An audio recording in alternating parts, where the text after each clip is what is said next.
महाराणा प्रताप, एक नाम जो बहादुरी की गलियों में गूंजता है। मेवाड़ के एक राजपूत राजा वो मुगल साम्राज्य के खिलाफ डटे रहे। उन्हें आजादी सबसे ज्यादा प्यारी थी। उन्होंने अपने लोगों और अपनी जमीन की रक्षा करने की कसम खाई। महाराणा प्रताप सिर्फ एक योद्धा नहीं थे, वो एक कुशल रणनीतिकार भी थे। वो मेवाड़ के उबड़ खाबड़ इलाके को अपनी हथेली की तरह जानते थे। उन्होंने इस ज्ञान का इस्तेमाल लड़ाइयों में अपने फायदे के लिए किया। उनके साहस ने उनके लोगों को प्रेरित किया। वो उनके पीछे एकजुट हो गए, अपनी मातृभूमि के लिए लड़ने को तैयार। हल्दी घाटी का युद्ध, टाइटन्स का टकराव। 1576 में मुगल सेना महाराणा प्रताप की सेना से भिड़ गई। मुगलों के पास एक बड़ी सेना और बेहतर हथियार थे, लेकिन महाराणा प्रताप की सेना मेवाड़ के लिए उनके प्यार से प्रेरित थी। घंटों तक लड़ाई चली। दोनों पक्षों ने अटूट दृढ़ संकल्प के साथ लड़ाई लड़ी।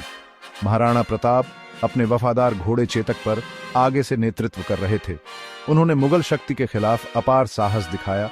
उनकी बहादुरी युद्ध के मैदान में हर सैनिक के साथ गूंजती रही। महाराणा प्रताप का नेतृत्व युद्ध के मैदान से परे था। वो एक ऐसे राजा थे जो अपनी प्रजा का दर्द महसूस करते थे। वो उनके संघर्षों को समझते थे। वो अपने न्यायपूर्ण और दयालु शासन के लिए जाने जाते थे। असफलताओं का सामना करने के बाद उन्होंने अपने राज्य का पुनर्निर्माण किया। उन्होंने चावंड में एक नई राजधानी स्थापित की। अपनी प्रजा की भलाई पर ध्यान केंद्रित करने से उनके दिलों में उनका स्थान पक्का हो गया। वो आशा और लचीलेपन का प्रतीक बन गए। महाराणा प्रताप की कहानी पीढ़ियों के लिए एक प्रेरणा है।